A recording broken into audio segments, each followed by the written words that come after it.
Hello guys, সুবর্ণ lifestyle new একটা mini ব্লগের সাথে তোমাদের সবাইকে স্বাগত। আর আমার থেকে অনেক অনেক ভালোবাসা। তো আজ হলো বিশ্বকর্মা পুজো। তো মা, আমি, কাকি, বোন টোন মিলে বেরিয়ে পড়েছি দাদাবাড়ি প্রসাদ খেতে, মানে আমার পিসির বাড়ি প্রসাদ খেতে। তো এখানে চলেও এসেছি। তো এখন প্রসাদ খেতে দিয়ে দিল লুচি, সুজি, তারপরে সিন্নি প্রসাদ, তারপরে তোমার খই মুড়ি, নাড়ু সব কিছু দিয়ে দিল।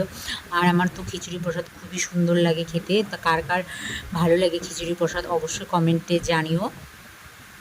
আর ভিডিওটা অনেকটাই লেট হয়ে গেল ছাড়া। তো তারপরে ঘন্ট আর ভোগের খিচুড়ি চলে আসলো। আর মার এখান থেকে তারপরে খাওয়া দাওয়া করে বাড়ি চলে যাচ্ছি। মা ওখান থেকে পাটখারি নিল, কারণ আজকে আবার রাত্রেবেলা, কালকে সকালবেলা, রাত্রেবেলা না তো সকালবেলা লাগবে তোমার হলো গ্রহণ। তারপরে মা রাত্রেবেলা রং করলো, রং করার পরে তারপরে আমি ঠাকুমাকে নেল পলিশ পরিয়ে দিলাম। ঠাকুমার খুব শখ নেল পলিশ পরা। তো তারপরে আর ভিডিও করতে পারিনি। তো তারপরের দিন তো